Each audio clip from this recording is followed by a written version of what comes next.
Hello, everyone, and welcome to Era's Future Now webinar series. I'm Allison Crawford, Senior Director of Product Marketing here at Era, and I'll be your moderator for today. First, we're glad that you're able to join us, and we wanted to say thank you for dialing in for Democratizing Analytics with AI. As we're all aware, AI has made it easier than ever to discover information and surface key analytics across an organization. Leading firms are rethinking their operating models, exploring how human and machine collaboration can improve results.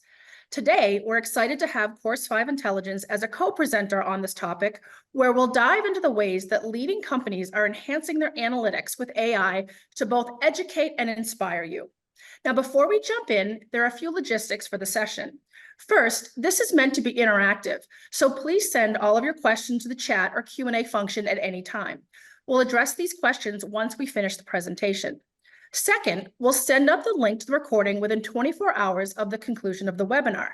We encourage you to share this webinar with other colleagues that are interested in learning more about decision intelligence and improving outcomes by leveraging all available data. Now, with that overview, it gives me great pleasure to introduce our two speakers. Manish Srinivasta is a Senior Vice President of Industry 5.0 at Course 5. He is a results-oriented leader, passionate about bringing business transformation, utilizing digital paradigms in the manufacturing, CPG, and retail industries. He brings over 2 decades of experience in driving both top-line and bottom-line value to the client. During this time, he has worked with global firms such as Musigna, Accenture, and TCS to develop analytic strategies, execute large engagements to Fortune 500 clients, manage P&L accountability and customer relationships, and establish leading industry operating models for Fortune 500 organizations. He holds a BS honors in mathematics from Delhi University and an MBA from the Institute of Management Technology in India. At Course 5, he focuses on solving business problems and delivering insights and value to clients across industries such as CPG retail, technology, industrial, and automotive. Michael Hagan is a client partner and global alliances lead at Era Technology. He is a tech enthusiast with nearly 2 decades of experience as a product manager and consultant working in the intersection of analytics, supply chain, and technology. In his previous roles, he's worked with Fortune 500 companies in the United States, Europe, and Latin America, implementing supply chain systems and warehouse automation solutions. Michael holds a BS in industrial engineering from The Ohio State University and a master's in statistics from Columbia University. At Era, he partners with customers to deploy AI for decision automation and with consulting firms to deliver Era's capabilities at scale. So with those introductions, let me pass this webinar to Michael to dive right in. Michael? Thank you, Alison. Appreciate it. Very, very excited about this webinar and this conversation with Manish. We've talked a lot about AI and we've worked with a lot of customers. So a little bit of context setting on where our perspectives are coming from. And I'll talk about Era and then I'll pass it to Manish to talk about Course 5. So about Era, we started a journey in 2017 with a very simple and very high inspiration, which was the self-driving car.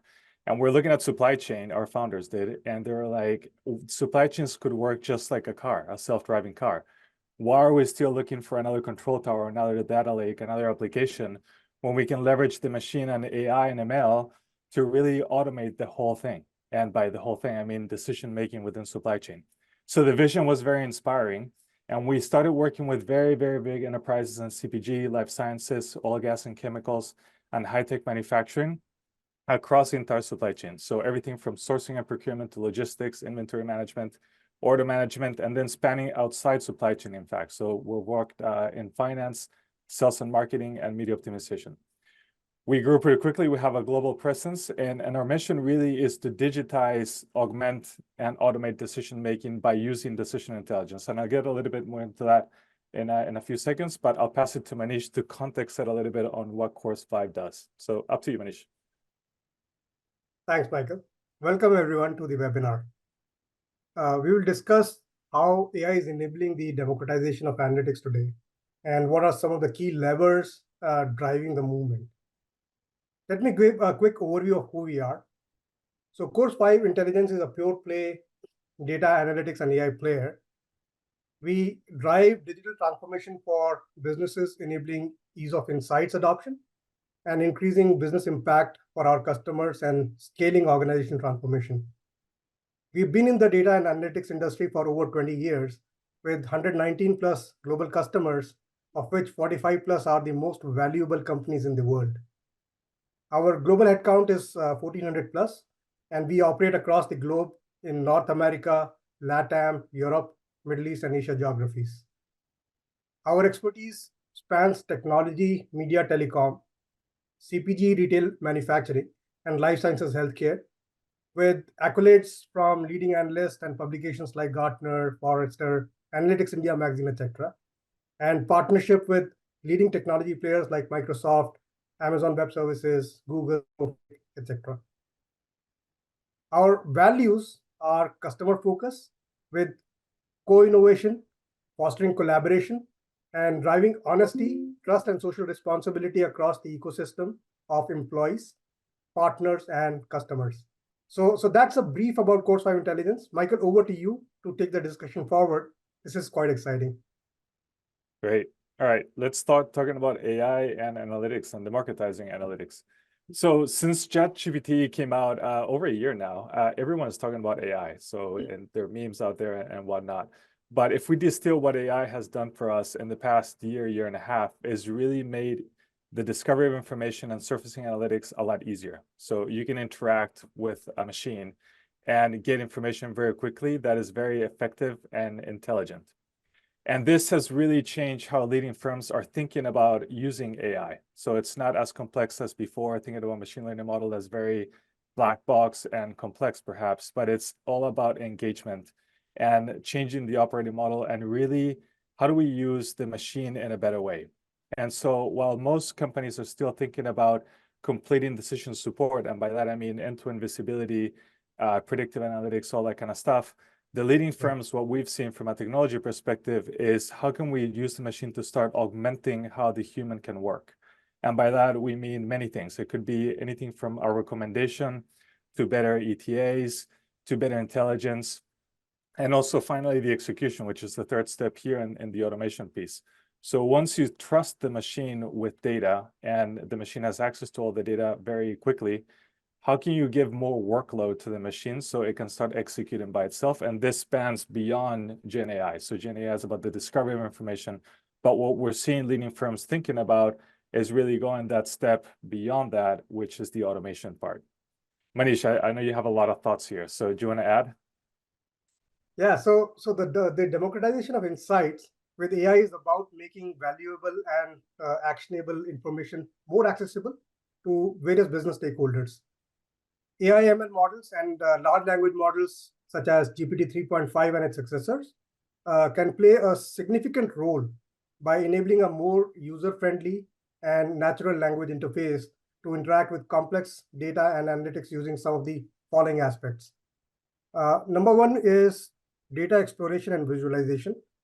So through natural language queries, users can explore and visualize disparate data more intuitively. The language model can retrieve relevant data and present it in a digestible format, such as knowledge graphs, charts, or summaries. This simplifies data exploration and empowers users to gain valuable insights without being data experts. Number two is natural language interaction. So large language models excel at understanding and generating human-like language. This allows business stakeholders, even those without a technical background, to interact with data and analytics using everyday language. They can ask questions, seek information, or request insights without using specialized query language or data analysis tools. Third one is decision support. So analytics professionals often need to make real-time decisions based on rapidly changing data. LLMs, in conjunction with AI ML models, can provide on-the-fly analysis and recommendations to support decision-making processes. For example, they can help with inventory optimization, demand forecasting, or even identifying attribution in marketing mix, etc. One of the last but very important aspect is standing up citizen data scientists within the business community. So the democratization of insights reduces the reliance on data analysts or data scientists for basic data retrieval and analysis tasks. So this enables data experts to focus on more complex and strategic issues while empowering other stakeholders to gain quick insights independently. So that is the overall context, Michael, of democratization of analytics with AI. Over to you to take it forward. Yeah, thank you. And I think you hit it in the nail, and you stole a little bit of my thunder with the last one, which is super interesting. So let me paint the picture a little bit of, again, how we're seeing leading firms tackle analytics in kind of 4 buckets that have structured them. So the first one is, again, end-to-end decision support. And I mentioned that a lot of companies are still thinking about the end-to-end visibility and how do I get all the information in one place in a clean way. What we're seeing these companies do is using AI agents and LLMs to really facilitate and understand the data at scale. And by that, it's all about the user engagement. So now that if I'm a mature company, I have my data lake ready for a number of years and I have all the visibility, but I'm not using it properly, right? So I'm not giving all my users access to all this data. How can I implement an LLM to do that, or a GenAI applications or whatnot? And then the other leg of this that we're seeing a lot of companies do is how do I structure my data in a better way? So we've seen a lot of graph technology and a lot of companies come to Era asking about this. And it's really to uncover the relationships and hidden dependencies between data.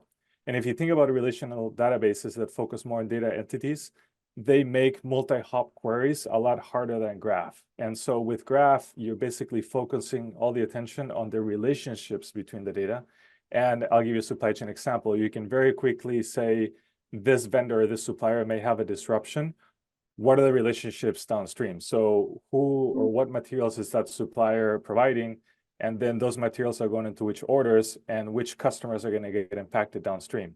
So these companies are really thinking differently about the data they have, how to get user engagement, and how to use the data better.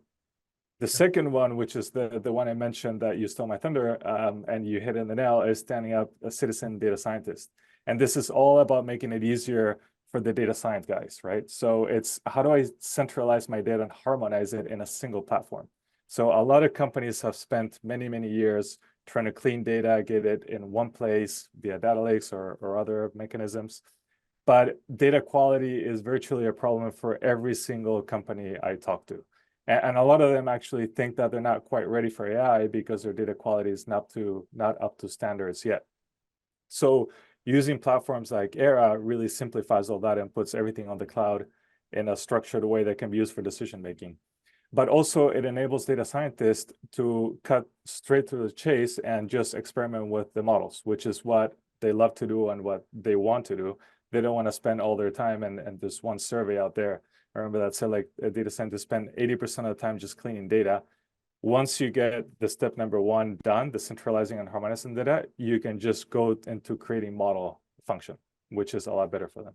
So one fallacy, a lot of folks actually go with is about making sure that all of the data is available, and then start building, your capabilities, which I think is actually a fallacy. Start with data that is important and is available, and then build upon it over a period of time. That way, you get started and you develop the momentum, and as you progressively you sort of start developing that capability. So that's a very important aspect that people sort of overlook. Yeah. I wish we had put a slide on that. You couldn't have said it better. So I'll tackle the third bucket, but just to recap a little bit, the first 2 are about how do I get access to the data and get my users engaged. The second is about my data science team and how can I make them more effective. The third one is really where we see companies and the leading companies start thinking a little bit differently. And they're like, okay, I have my descriptive information, my descriptive analytics kind of in a mature place. I've done a lot of work in predictive analytics. So what's next? So it's prescriptive analytics. It's really using the machine to go beyond and start producing insights that are actionable. So we call them recommendations at Era. But how can the machine do all the analysis, looking at all that data, and really, again, cut through the chase and tell users exactly what to do? And that speeds up decision-making substantially, right? And at scale. And then going beyond even that is how can I get the machine to execute on that? And so the holy grail here, and many companies have gone embarked on this journey a number of years with Era, is how can I automate the whole thing? So if you think about how humans look at data and how we process and how we make decisions, it's a pretty convoluted and long process. We need to understand what's the work we're doing. We need to get access to the information.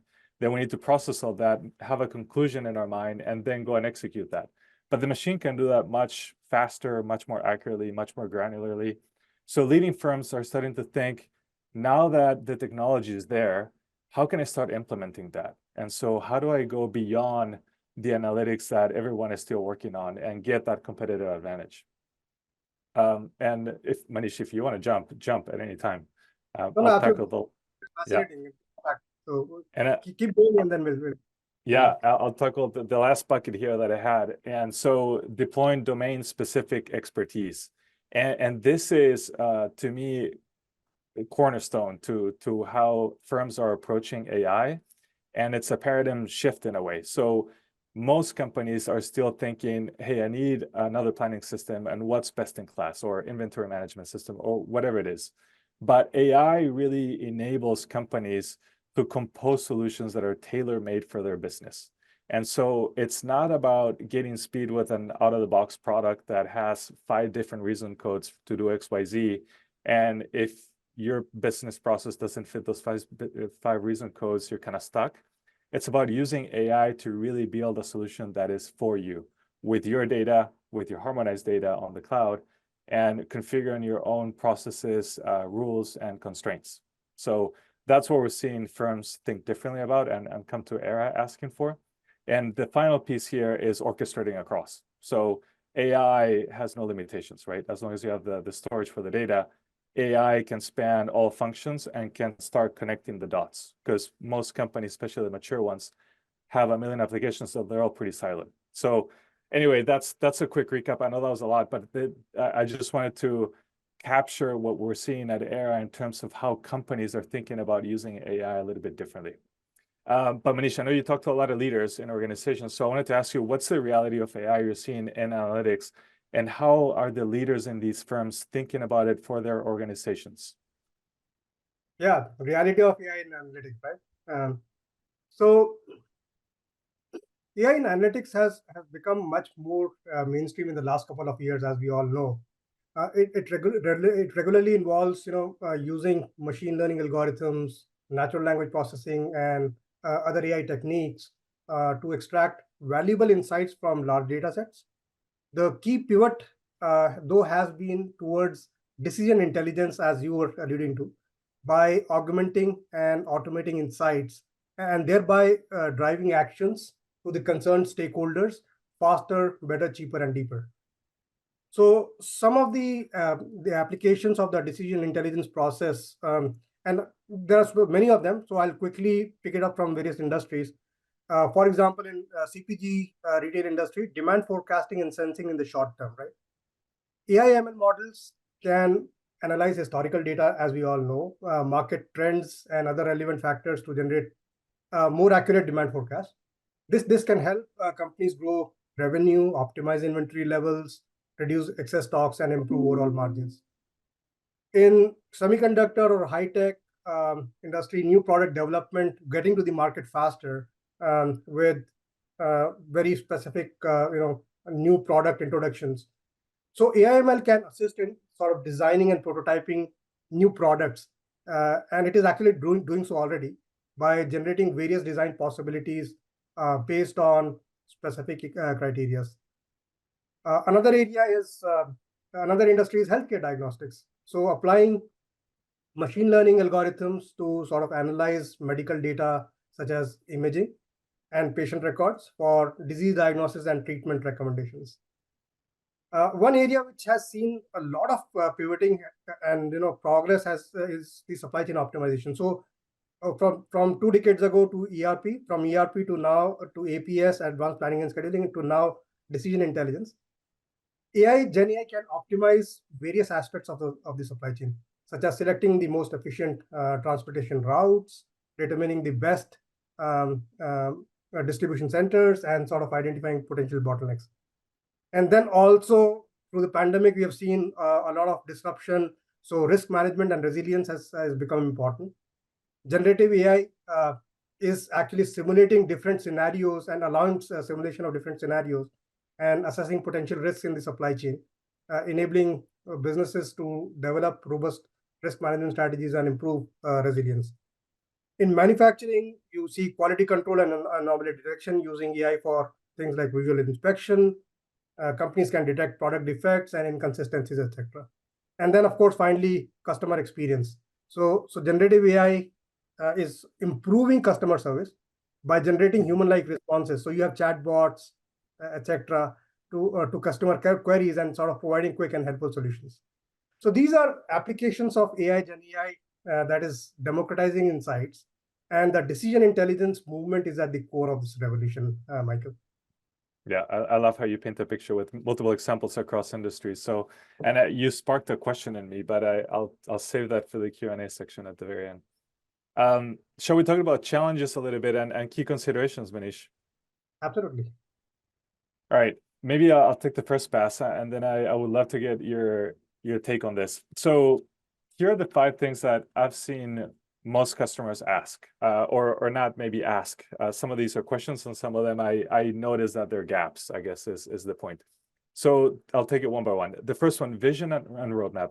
What I've seen the really successful companies do is having a very complete vision. So first of all, it's very crystal clear where they want to go to. And I'll give you an example. We work with a very large CPG company, and their goal was to completely automate supply chain decision-making. And they started on this journey 3-4 years ago. And they know they're not going to get there in a few more years, but they're making progress towards that goal. So it's very crystal clear. And the vision of the roadmap is also very expansive. So it spans the entire supply chain. Another company I work with in high-tech manufacturing, their vision is, let's enable the frictionless supply chain, is what they call it, and orchestrate across every single function. So again, it's very complete, and it's very crystal clear what they want to do. Then the second is value. And I think this is where I've read a lot of articles about how companies are tackling AI developments or deployments, sorry. So the key is to get value in that first pilot or that first project, such that you can build a business case to expand into that vision or that bigger roadmap very successfully, right? If the first deployment doesn't quite make sense, then it's hard to make an argument for continuing that roadmap. And then they default back to the old mindset of maybe we just need a different planning application, a different management system. And the third one here, which is the critical one for 1, 2, and 3, is really involving the broader village. And we've seen the 2 examples that I mentioned before, the one in CPG and the high-tech manufacturing, do very, very well. Especially, I was surprised with the high-tech manufacturing one, that in their kickoff, they had HR people involved. And it's the first time we saw that. And we're like, that's super interesting, because they're really thinking ahead of how is AI going to completely redefine my operating model? And how does that change talent? Do I need to hire more people? Do I need to hire different people? Do I need to upskill the people that I have? So let's make sure everyone is on board and understands the vision and where we're going to. Generally, people jump into AI projects or want to get into ROIs very quickly. But I think vision, roadmap, definition of what value you're going to chase and get out of it. And then once you've developed it, the entire communication, organization management, change management, communication aspects, etc., with the stakeholders is absolutely important. Yeah, agreed. I'll go to number 4 here. So governance. This is about really putting the guardrails, the management, the structure in place to make sure that number 2, the value is getting captured, the ROI is making sense, the vision and the roadmap are being tracked, right? And we're still heading towards the direction that we originally intended, and just keeping things in check, right? So we talked a lot about decision automation. You don't want to let the machine run from day one and start making decisions that could be wrong, right? So it's a journey. It starts from decision support to augmentation to automation. And you need to really lay out clearly what's the governance structure behind all that to make it successful. And the 5th one, data. So I would say virtually every single company we talk to has a concern about data. It's either data security or data quality. Most of them say, I don't think my data integrity is quite there. So if I feed the AI application or the AI engine bad data, I'm going to get bad results. So how do I go about that? Maybe it's not the right time. And the time is always now, because I'll tell you why. It's once you start digitizing not only the process, but the decisions you start making, all that is only going to be so much more helpful and productive down the road. If you start 2 years from now, the AI platform will miss 2 years of history of every decision made, which today, if you don't have an AI platform like Era, it's all analog, right? It's in people's heads. You may have the output captured in a system, but you don't know why you made that decision. So the time to start is now, and use the AI platform to fix your data integrity. So we have a skill built for that. So it's about getting creative around, okay, if maybe my data quality is not quite there, how do I fix that? And it's not about delaying things. And I mentioned gaps and questions. So if maybe I'll take it back. So the question we typically get is number 5. It's about data security, data quality, et cetera. And number 2, so what's the value? What's the return on investment? This seems pretty expensive to start with, but does it scale over time? And the answer is yes. And then the gaps that I see typically is they miss a clear vision, or they have a very nebulous place they want to get to.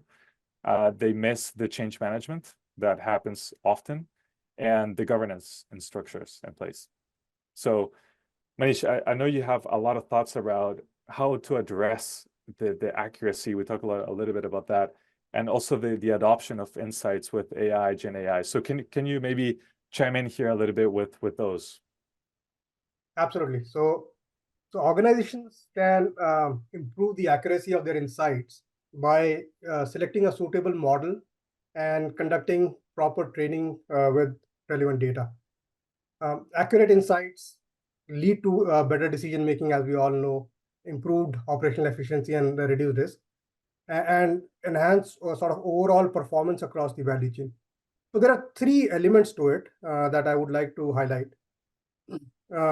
Technically, from the accuracy of insights perspective. Number 1 is the model selection itself. Choosing the exemplary model architecture is a very important and critical first step in achieving accurate insights. So different machine learning models have varying capabilities, and their suitability depends on the specific analytic task. The second aspect is the training of the model itself. So the training process heavily influences insights accuracy. It involves presenting the model with labeled data and iteratively adjusting its internal parameters to sort of minimize prediction errors. So a well-trained model will or can capture patterns and relationship with the data, leading to a more accurate prediction and recommendations. The third aspect, which is about the increased adoption by democratizing insights. So simplistically, what it means is asking questions about your data and getting answers. But it is easier said than done, as we all know. There are 3 key components to sort of enable the democratization of insights using AI. How do we do that, right? So number 1 is, within that is a robust data model to begin with. A robust data model that sort of brings the requisite data, both internal and external, under one roof, say in a data lake. The data architecture sort of enables the consumption of data into several connected KPIs then. Number 2 is the taxonomy. So the comprehensive taxonomy on top of the data models that sort of enables a universal nomenclature and a shared understanding of keywords used in the question. For example, a business user uses parts, items, or SKUs. However, in the database, it is stored as item underscore number. The taxonomy will allow a part to be used in the question and sort of equate it with the item number. And then the natural language query, or the NLQ, will parse the question and convert it into a SQL query, which will then retrieve the item number and its required details accurately. Right? So that's the taxonomy. And the third one and the final one is the rule engine itself. So an engine that understands certain conditions of insights developed, then using business rules creates a narrative as an action to be sent to specific persona or stakeholders. So the combination finally of model selection, training, robust data model, taxonomy, and a rule engine increases insights accuracy and leads to a higher adoption of insights. Makes sense, yeah.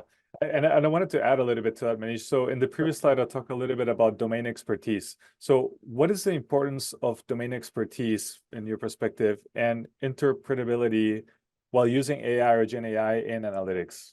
If you can elaborate a little bit. Actually, paramount of importance, right? So domain expertise and interpretability are crucial aspects when using AI, Gen AI in analytics. The key reasons across the data supply chain, if you will, that is data to insights to actions, are like some of the followings. Number one is understanding business function context. So domain expertise allows the analyst to grasp the intricacies of the function, its specific challenges, and the relevant variables that need to be considered. Without this knowledge, the model may not be able to generate meaningful insights or recommendations. And how often do we get into that situation? Number two is data pre-processing and feature engineering. So domain experts can help in data pre-processing and feature engineering, which is quite essential in building effective diagnostic or predictive models. They can identify relevant data sources, help clean and transform the data appropriately, and then engineer features that capture essential domain specific patterns. Then there are things like model selection and tuning and interpreting model outputs. This one actually is very important. So in decision making, it is crucial to have transparent and interpretable model outputs. Black box models like deep neural networks may provide accurate predictions, but lack transparency, making it difficult to sort of understand how they arrived at specific conclusions. So interpretable models sort of allow stakeholders to trust the insights and understands the reasoning behind their recommendation, and therefore increasing the adoption of insights.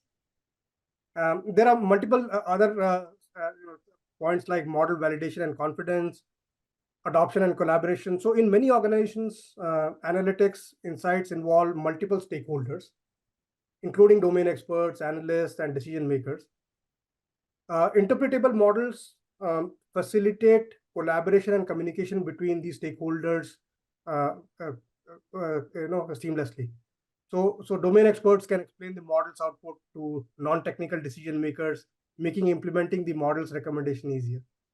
And then there is risk mitigation and various ethical considerations, like domain experts can help identify potential biases in the data or model that could lead to unfair or discriminatory outcome. So that is how domain experts sort of make it relevant, applying AI into analytics and keep us honest.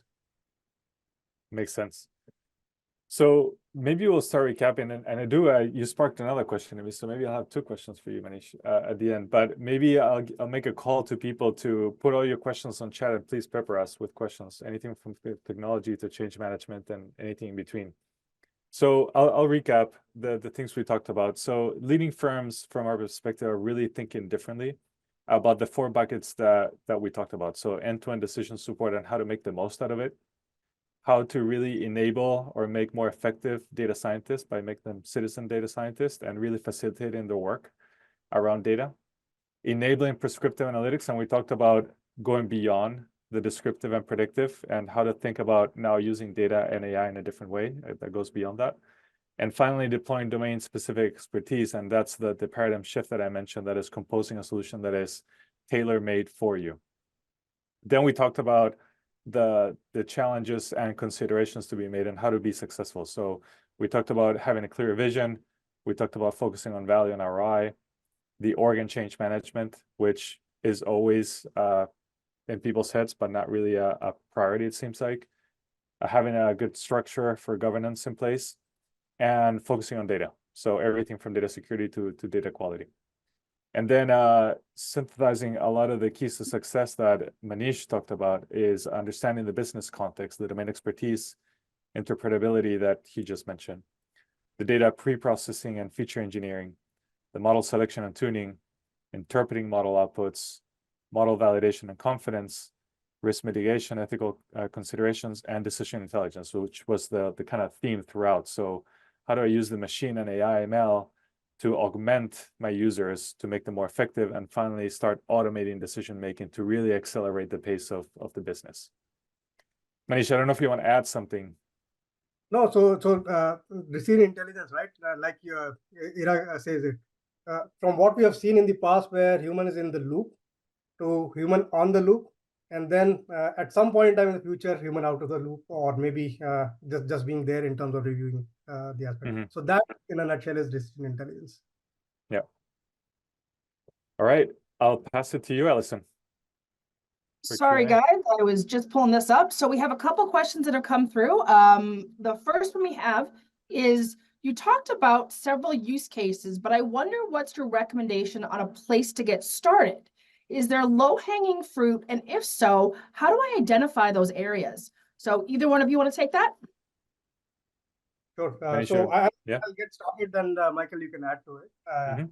You need to sort of prioritize your use cases and figure out where to start with. So generally, people use prioritization techniques with complexity of the use case and the value that it brings to the table. So let's say you want to draw a 2x2 with complexity on the y-axis and value on x-axis, then anything that is appearing as easier to do or easier to execute upon, but adding reasonably high and good value is becoming a use case for to begin with, right? So you sort of identify those first, and then more complex ones, and then further on from there. So that's the way to prioritize. And then, given that, you need to also go back to your business stakeholders to understand whether this priority is sort of validated or understood or not, and then from there clearly lay out what a roadmap is going to look like and execute on that. So that's how you would go about prioritizing the use cases. Michael? Maybe I'll embed my question here, Manish. So I'll pass it back to you. But my question that I sparked when you're talking about examples in different industries is, you just talked about where to get started. Is there an industry that is more prone to get started in your point of view? Or are all industries open and should be thinking about AI, which I think is the obvious answer, but what are your thoughts? No, absolutely. I think AI is become a central theme, and it's not a novelty anymore. People have already employed various AI techniques and embedded it into their business processes on a day-to-day basis. So I would say AI is there to stay, and it is there. It is pervasive, not getting pervasive across various industries. So it is not one specific industry, but multiple. There may be early adopters, given the sort of vicinity and allegiance to the way use cases are laid out. But I think more often than not, you'll find that AI is all pervasive now, and should be deployed by industries. I agree. And to answer with my perspective on how to get started or where to get started, I think it really depends industry by industry and also company by company. Every company is a little bit different. And we've seen kind of waves of interest. So a couple of years ago, procurement was super hot. And then it was inventory management and order management. So it changes given the landscape a little bit. But I would say at the core, the place to get started is where you can make a business case that makes sense and you see a clear ROI, because that's going to pay to scale very quickly after. If you deploy AI in a niche and you leave it there, it's not going to make a substantial difference in your business. It really needs to scale to make a difference and become a competitive advantage. And for that, you need to show the ROI. So that would be my answer. Great. So I normally wouldn't do this, and Michael, I don't want you to feel bad, but Manish comes with a fan club. So this is specifically to you, Manish. It says, "Hi, Manish, this is Vineet. I started my career under you. I had a specific question. Can you illustrate some example of decision automation with intelligence in supply chain planning cases?" Absolutely. That's something very close to my heart. That's where I grew up. So supply chain, look, it's about decision intelligence. The way I think supply chain is going to apply, and this could be various use cases, whether it is inventory optimization or demand sensing or digital twins and what have you. One aspect where I think people are pivoting towards is you have sort of descriptive analytics of what happened, when, where, how etc. in supply chain, right?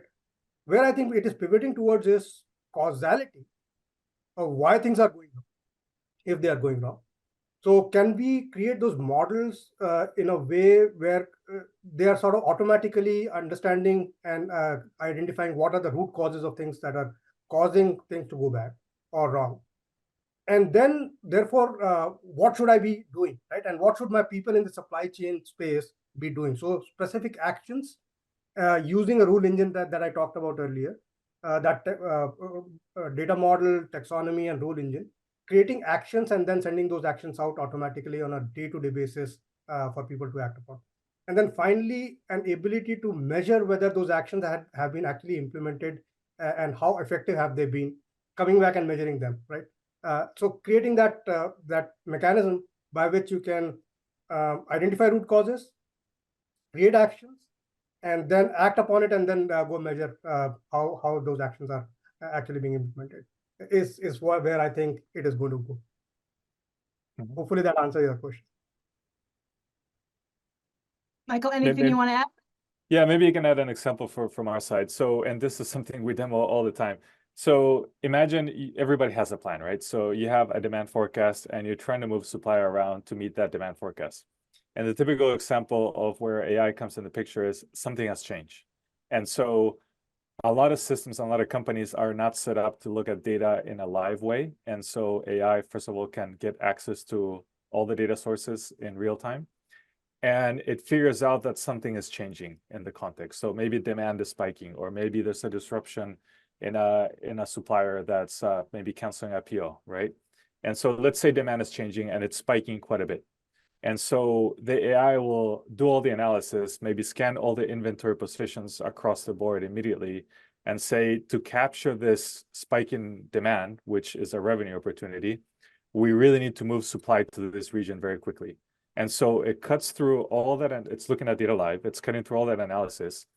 And then it can produce a recommendation that says, hey, we're going to have a back order if we don't do anything. So why don't we send 3 trucks from A to B to capture that revenue? And the automation part of it is you just let it run by itself. So it's figuring out that there's going to be a demand spike, and then it instructs 3 trucks. So it creates 3 shipments to go from warehouse A to warehouse B to capture that revenue without anybody looking at it. That's a common example of decision automation. Moving on to the next question. When we speak about GenAI, do you think our data is secured, as most of the GenAI queries read our tables, databases, while running and creating outputs for us? If yes, how? For example, GenAI with Databricks Delta tables. Do you want to take this, Manish, first, or should I? Yeah. So yeah, I mean, so data is that quintessential, aspect that sort of defines it. So data in GenAI.